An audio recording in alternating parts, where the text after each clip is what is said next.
আসসালামু আলাইকুম। বিসমিল্লাহির রহমানির রহিম।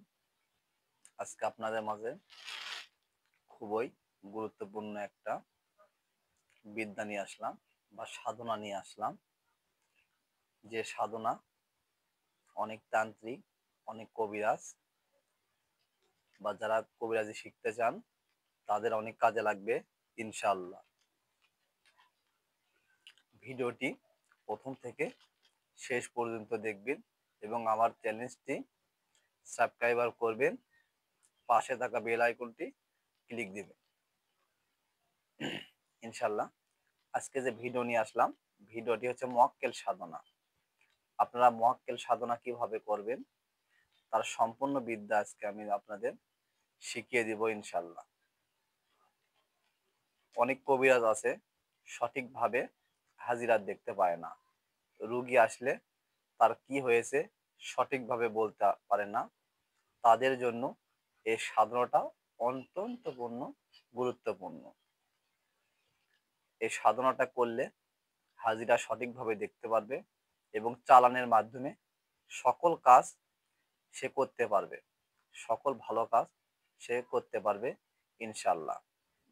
তো সাধন করার নিয়ম বলে আমি বলে দিব।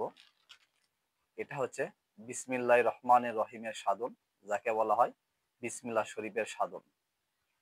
এই সাধন করলে ও নির্জন মুআক্কেল আপনার যে কোনো কাজ ইনশাল্লাহ করে দিবে।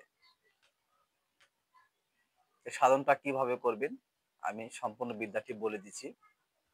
প্রথমে একটা ঘর বেছে নেবেন, যে ঘরে আপনি সাধন চলাকালীন কেউ প্রবেশ করবে না, এবং এই সাধনটি করতে হবে টানা ৪১ দিন।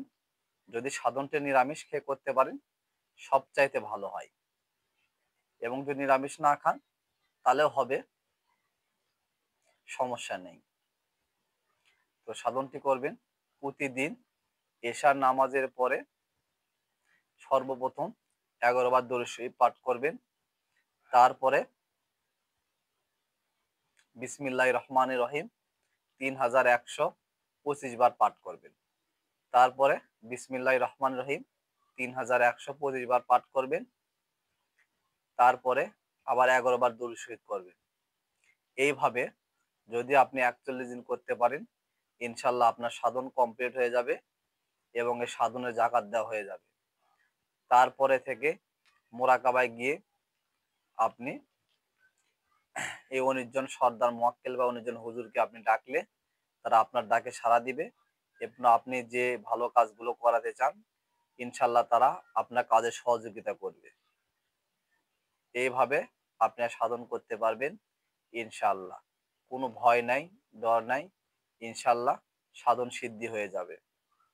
তো ভিডিওটি ভালো লাগলে অপর মুসলমানকে দেখার সুযোগ করে দিবেন ইনশাল্লাহ।